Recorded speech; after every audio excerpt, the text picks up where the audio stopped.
verset dans le Coran attire l'attention sur une caractéristique très importante des montagnes, la fonction de prévention des chocs dans la terre. Et nous avons placé des montagnes fermes dans la terre afin qu'elles ne s'ébranlent pas en les entraînant.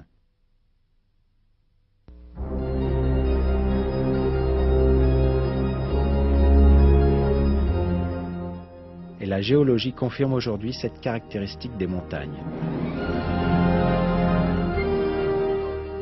Autrefois, on pensait que les montagnes étaient de simples protubérances s'élevant à la surface de la Terre. Cependant, au XXe siècle, les scientifiques ont réalisé que ce n'est pas le cas.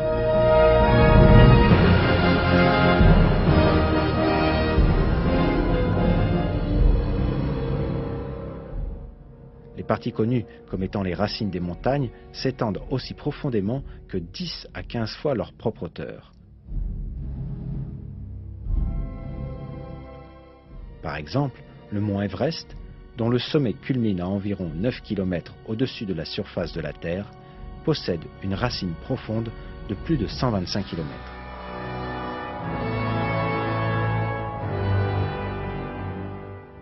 Les montagnes apparaissent suite au mouvement et aux collisions des plaques massives formant la croûte terrestre.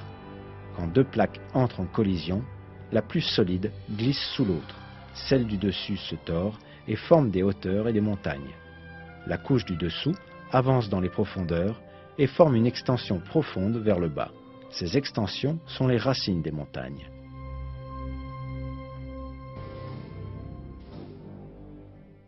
Grâce à leurs racines, les montagnes fixent la croûte terrestre.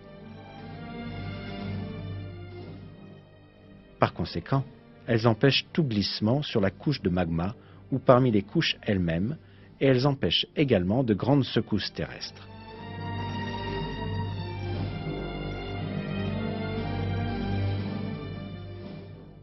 Avec ces caractéristiques, les montagnes peuvent être comparées à des clous maintenant des planches de bois ensemble. Dieu nous dit dans le Coran: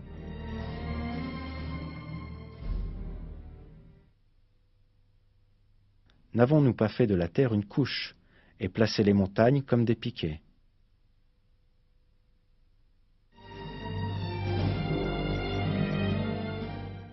Le fait que cette fonction fut révélée dans le Coran, à une époque où personne ne le savait, est un autre des grands miracles du livre.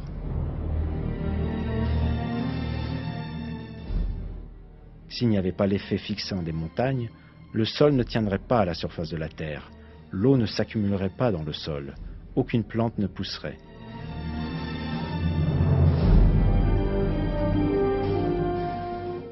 En bref, la vie sur terre serait impossible.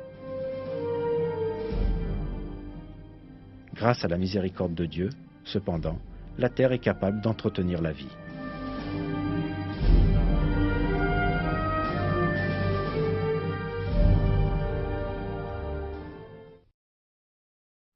وَجَعَلْنَا فِي الْأَرْضِ رَوَاسِيَ أَن تَمِيدَ بِهِمْ وَجَعَلْنَا فِيهَا فِجَاجًا سُبُلًا لَّعَلَّهُمْ يَهْتَدُونَ.